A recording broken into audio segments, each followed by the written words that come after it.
fakta dari klien yang mengambil pelarisan jenglot.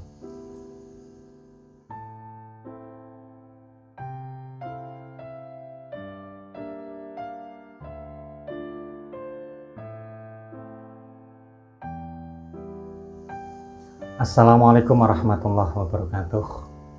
Saudaraku yang dirahmati Allah Subhanahu wa Ta'ala, semoga kita semua senantiasa diberikan kesehatan, dilancarkan segala urusannya, dan dijauhkan dari bala maupun musibah. Amin amin ya rabbal alamin. Ya, saya membuat video ini di awal bulan Sya'ban ya. Kalau di kalender Jawa disebut dengan bulan Ruwah, bulan yang identik untuk mengirim doa kepada leluhur yang sudah meninggal. Nah, untuk itu mari saya hantarkan untuk mengirim surah Al-Fatihah untuk semua ahli kubur kita. Bismillahirrahmanirrahim. Ila hadratin Nabi Mustafa wa ila ruhi wal muslimina wal muslimat lamul Al-Fatihah. Bismillahirrahmanirrahim.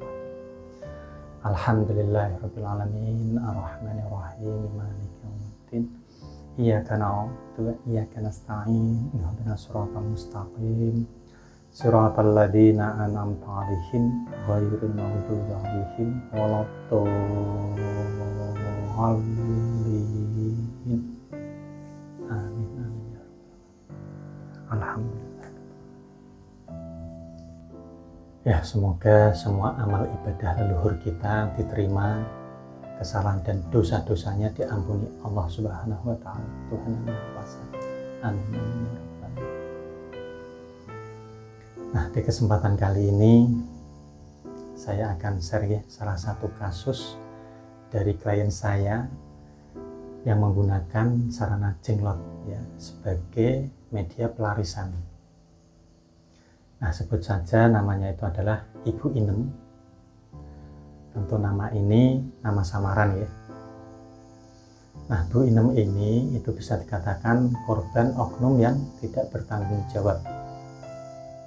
Ya, karena selain rugi secara materi, Bu Inem ini juga rugi secara mentalnya atau kejiwaannya.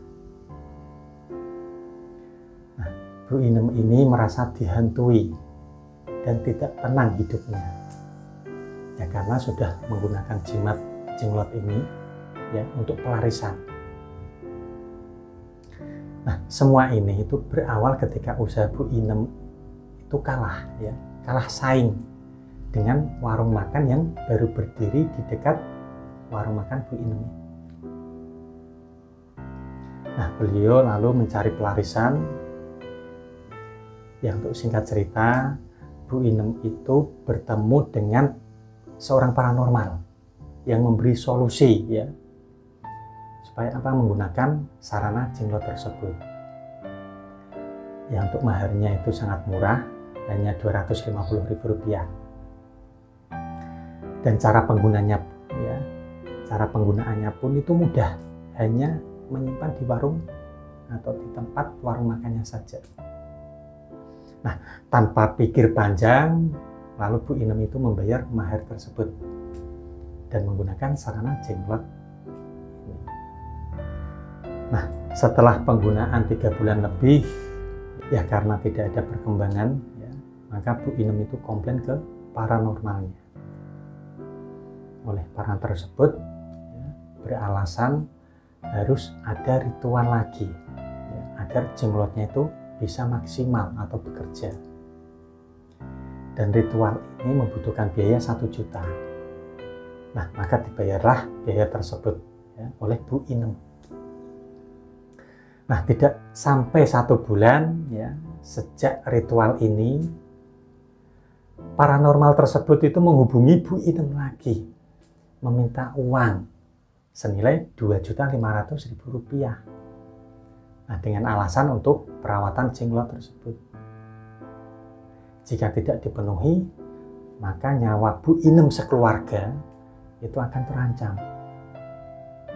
Nah, dengan terpaksa Bu Inem ini memahami atau membayarnya. Nah, selang 2 bulan, paranormal ini meminta Rp2.500.000 lagi. Nah, padahal dengan menggunakan jenglot ini, warung makan Bu Inem itu tidak kunjung laris, masih sepi, tapi masih diancam. Nah, jika tidak dipenuhi, maka nyawa Bu Inem sekeluarga menjadi taruhan. Nah, untuk yang ini Bu Inem itu belum transfer ya. Dan di tengah kebingungan inilah, maka Bu Inem itu konsultasi dengan saya. Ya tentu saya suruh stop, dan jangan transfer lagi Bu. Ini hanya akal-akalan oknum ya, paranormal tersebut, menggerogoti uang Bu Inem. Dan ketika saya lihat jenglotnya ya secara langsung, nah ternyata jenglotnya itu palsu. Metode ancaman yang dilakukan paranormal ini sebenarnya itu banyak terjadi, tapi ya masih saja banyak yang percaya dengan ancaman-ancaman tersebut. Nah, perlu digarisbawahi nggih buat saudaraku semua, jika memang paranormal tersebut itu sanggup membantu, ya pasti tidak akan ada ancaman-ancaman apapun, apalagi sampai memaksa membayar mahar tersebut. Nah, saya share kasus ini pun dengan harapan ya, kasus seperti ini itu tidak terjadi lagi, dan banyak yang sadar jika hal ini tuh hanyalah modus oleh oknum-oknum yang tidak bertanggung jawab. Nah, singkat cerita, untuk kasus Bu Inem ini cukup saya sarankan ya, menggunakan sarana mustika pengelarisan khusus. Nah, itu sudah cukup. Ya, mengingat kasus Bu Inem ini itu cukup ringan ya, hanya kalah saing dengan warung makan yang baru atau yang di sebelahnya. Nah, setelah saya sarankan menggunakan mustika pengelarisan tersebut, Bu Inem itu tidak ada ya kabar lagi dan tidak menghubungi saya lagi. Ya, semoga dilancarkan semuanya ya. Amin, amin ya Rabbal. Nah, itu saja yang bisa saya share ya. Semoga kita semua bisa mengambil pelajaran ya, dari kasus Bu Inem ini. Nah, terakhir, jika Anda belum subscribe channel ini, silahkan klik subscribe, like, dan share agar channel ini semakin berkembang dan bisa membantu permasalahan-permasalahan Anda semua. Nah, saya Abah Romdhani pamit undur diri. Wallahul muwaffiq ila aqwamit thoriq. Wassalamualaikum warahmatullahi wabarakatuh.